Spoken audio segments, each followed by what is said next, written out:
In this presentation I'll be explaining as adequately as I can the discipline of textual criticism. I'll do this very briefly. However, there has been a paper included on this subject in a previous lesson that those who are especially interested might like to read and refer to again. But in order to get to the ending of Mark's Gospel and to explain the different endings and their relative weight and importance, I'll need to introduce you very quickly to this area of study known as textual criticism and to the most important witnesses to the Greek text of the New Testament. Of course, the New Testament was written first in the Greek language, and there are a small number of manuscripts known as codices or a codex, which contain the whole of the Greek New Testament. The very earliest is this one that you can see on the screen here, dating from the 4th century. Most scholars think around 350 CE. An unknown scribe or a group of scribes copied the text which is now contained in this manuscript. They were working, it seems, in the monastery of on Mount Sinai, called St. Catherine's Monastery, and this manuscript was discovered there by a German scholar named von Tischendorf in the 19th century. He immediately knew it was important and very old and very early. He actually gave it the Hebrew designation Aleph, which is A in the Hebrew alphabet, but in the modern way of designating manuscripts, it's given 01. It's the oldest complete Greek text of the entire New Testament. There are some manuscripts, or more accurately, scraps, fragments and portions of manuscripts on papyrus, sheets of what we would call paper, and other fragments that have survived from antiquity that are a bit earlier, but they are generally just a few lines, even just a few words. They're not very substantial.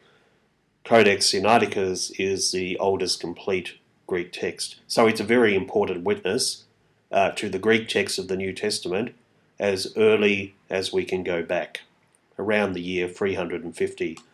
There are some others. Alexandrinus, both of these, Sinaiticus and Alexandrinus, are in the British Museum in London from the 5th century. A codex which is in the Vatican, dating from the 4th century also, called Vaticanus for obvious reasons. Interestingly, this one lacks the Book of Revelation, which had a very difficult path to canonization. That is, there were questions about whether Revelation ought to be included in the canon of Scripture, and two others from the 5th century. Together, these 5 or 6 here are the most important, the earliest and the best witnesses to the Greek text of the New Testament. It's as far back as we can go. That's important to understand this area of study known as textual criticism, and is very important to the ending of Mark's Gospel, which we'll come to very soon. Just to introduce textual criticism and why it's important. You can see on the screen the first part of John's Gospel, chapter 5. And if I was to ask you to read verse 4, you would go looking for it, and you'd see that verse 3 is there. But verse 4 is missing. We skip straight to verse 5. This is a good example of a textual problem. Now what has happened here is that in the very oldest and earliest manuscripts, those codices that I was referring to earlier, verse 4 does not appear. And if you know the passage, verse 4 is basically an explanation of why the water is being stirred. It says an angel came every now and then and stirred the water, and the tradition had developed that the first person into the water, as it were, would be healed. So what scholars think has happened there is that a scribe, a copyist at some point has got this text of John chapter 5 in front of him, and was aware of that tradition and thought that the reader ought to know why the people wanting to be healed were there at the pool. And so he probably wrote it first in the margin, that they were all there waiting to be healed, hoping to be healed, in order to be first into the water, because there was a tradition well known at the time, and of course known to this scribe, or whoever it was who wrote it down, that the moment the water was stirred, belief was by an angel, the first in would be healed. So a scribe wrote that into the margin. It would be a bit like a commentary, perhaps a study note, which are often in footnotes in our modern printed versions of the Bible. And the next scribe probably copied it, left it in the margin, but at some point a later scribe has included that in the actual text. And so it's become verse 4. Now when the translators and the scholars who sat down and worked out the text of the King James Bible did a marvellous job. It's a wonderful version, but they did not have access. They did work from Greek texts and Hebrew texts, but they did not have access to any of those very early 5 manuscripts that I was referring to before. They had 7th, 8th, 9th century medieval Greek texts, all of which included verse 4 here of John chapter 5. But when later scholars and those who translated and put together the New Revised Standard Version, the New International Version, just about any modern version you can think of, this one's New Revised Standard, when they went back and looked at the very earliest Greek manuscripts, verse 4 was not there in any of them, and that convinced and is convincing that that verse was a later addition, scribal gloss, a scribal tradition, a tradition incorporated by scribes much, much later in the piece. So there's an example of a textual problem in the Gospels. Okay, so now we turn to Mark chapter 16, chapter, part of the Gospel which I'm sure that we're all familiar with. We've encountered this in our reading already. Many of you have referred to it on more than one occasion. And there are in the manuscript tradition, and by manuscript tradition we mean in the early manuscripts relating to the New Testament, whether they are in Greek or Latin or another ancient language, and there are about 5,000 of them, dating right up until the advent of the printing press. Together, that's the manuscript tradition. There are in that tradition, that body of manuscripts, 4 possible endings to Mark's Gospel. Now the first is that the Gospel ends at Mark chapter 16 verse 8. So they went out and fled from the tomb, for terror and amazement had seized them, and they said nothing to anyone, for they were afraid. Now that the Gospel would end or could end here, it does seem a bit unsatisfactory and possibly questionable, on 2 main grounds in particular. And this has puzzled those who have read the Gospel from the very earliest of times. We get references to the way Mark ends in patristic times, going right back to the 3rd, 4th centuries, not least in modern times for we who study this text today. One is, would the writer really want the Gospel to end like this, with the women afraid and saying nothing to anyone? Isn't the whole point that the people affected by Jesus and who are witnesses to the resurrection should go and say something about it? So it does seem a bit odd, perhaps, that the Gospel would end here. And another difficulty is grammatical, and this, we'll click over here to the Biblos site, which is very good for those who haven't yet come across it, and which gives you the Greek text with English translation underneath, a bit like the interlinear that I've uploaded on the home page. And this is complicated, and I'll try not to bore you with grammar, but basically this is what it looks like in Greek. The ending of Mark chapter 16 verse 8, these words here, they spoke nothing to anyone, and then the words, for they were afraid. See, they've translated this word here indeed. The grammatical point to make here is that this word here, agar, which is how you would say that Greek word, you can see it there in English, G-A-R. This word is actually a preposition, so it would be quite odd to finish a sentence, not only a sentence, but the whole book, the whole gospel, with a preposition. It does seem grammatically odd. Not impossible, but perhaps a bit odd. So, for that reason, because the ending did seem unusual, odd, strange, inadequate in some way, there are in the manuscript tradition two alternatives.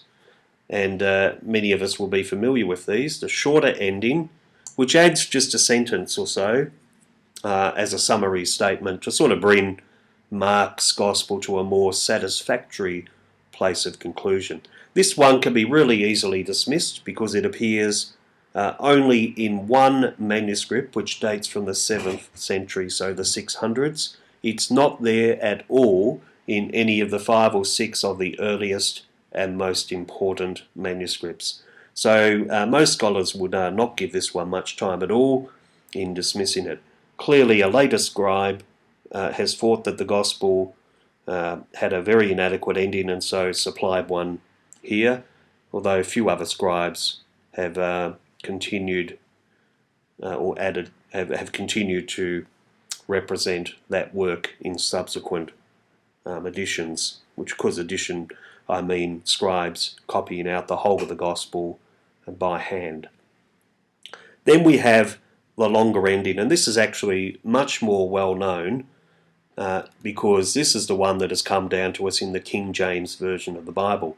And as I said earlier, those who translated the King James Version from the Greek into English only had access to some very late manuscripts, late as in the 700s, 800s, 900s, around that period of time. They simply did not have access to Codex Sinaiticus, that very early manuscript dating from the year 350, because it hadn't yet been discovered. It was not discovered until the 19th century.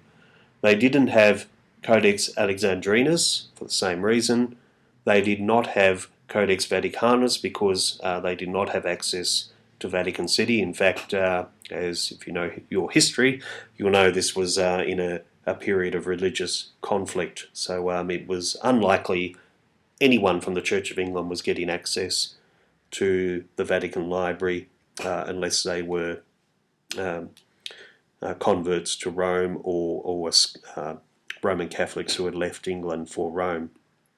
Those who produced the King James Bible simply didn't have those early manuscripts.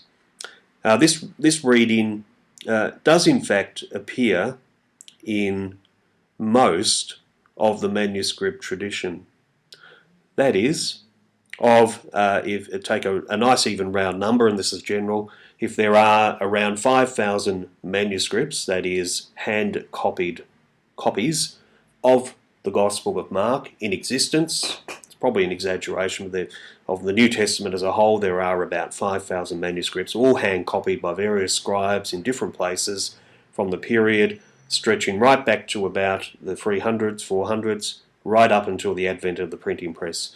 The vast majority of those manuscripts do include the longer ending, that is, verses 9 through to verse 20 that we can see here on the screen. And for that reason, this longer ending appears in the King James Version of the Bible. So if we were simply counting manuscripts, that is, if we decided that the number of manuscripts was the most important element, then we would say that the longer ending is almost certainly correct. However, there are two really serious issues with the longer ending.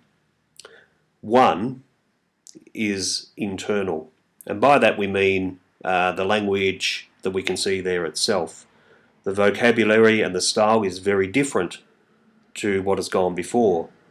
The best way perhaps to explain this is if I gave you a novel written by Dickens and then I pasted in right at the end a chapter from Jane Austen, you would almost certainly spot the stylistic difference. And this is the case for those who can read the Greek text. Mark all of Mark, right up to 16 verse 8, is clearly in one style. These verses from 9 to 20 are quite different. There's also a very glaring grammatical problem. In verse 8, right at the end, and we'll go back to our interlinear, the subject of verse 8, the subject of the sentence, is clearly the women. So it's the women who will go out and flee from the tomb and who are trembling and amazed. But in verse 9, Jesus becomes the subject after he rose, he being the subject here on the first day of the week. So it grammatically doesn't follow. Clearly this is an appendix, something that's been added much later by someone who felt that the gospel ought not end at verse 8, but a better and more substantial ending was required. And in composing that ending, the scribe, whoever it was who did this, has basically imported material from the other Gospels and even from the Acts. We have the Ascension there down the end. And the clincher, of course, is that the very earliest and the most important witnesses, in particular Codex Sinaiticus, the manuscript which goes right back to about the year 350, does not include Mark 16 verses 9 to 20, and so it seems certain that these are a later addition. So to recap, 4 possible endings. One, that verse 8 is in fact the ending. That's what Mark, whoever he was, wrote. That's where he intended to leave the gospel and to bring it to an end, with the women being afraid and saying nothing to anyone. Second possible ending is the shorter ending, easily dismissed, as I've said. Third possible ending is the longer ending, which still has some supporters, but the fact that it's not there in the very earliest and the oldest Greek manuscripts, that it is stylistically problematic, it looks like an appendix, probably is what it looks like. It's probably almost certainly a later edition, made quite early. The one scribe has added as an appendix, the next one has copied it, added it into the text, and like John 5 verse 4 we were looking at earlier, it's become a part of the manuscript tradition and been repeated over and over and over again down through the centuries, and of course appears in the King James Bible for that reason. That's the third possible ending, and I'm with the majority of scholars who believe that this is a later edition. It is not something that whoever wrote the Gospel wrote themselves. And I said there were 4 possible endings. The fourth is, of course, that the actual ending may well be lost. For all we know, Mark, when he sat down and wrote the Gospel, he might have continued beyond verse 8. However, who knows what happened? The manuscript was damaged in some way. Perhaps it was rescued, the way the Dead Sea Scrolls were, and suffered some damage. It was burned. An animal gnawed at it. Who knows? Perhaps it was just human error. The next scribe missed the final page. It's all complete speculation, of course, but there are some scholars and commentators who believe that the actual ending is lost because Mark could not have ended the Gospel in this way at verse 8. So there are the 4 possible ways that the Gospel according to Mark could end, together with some comments on textual criticism. Hopefully that's been of interest and of some usefulness to you.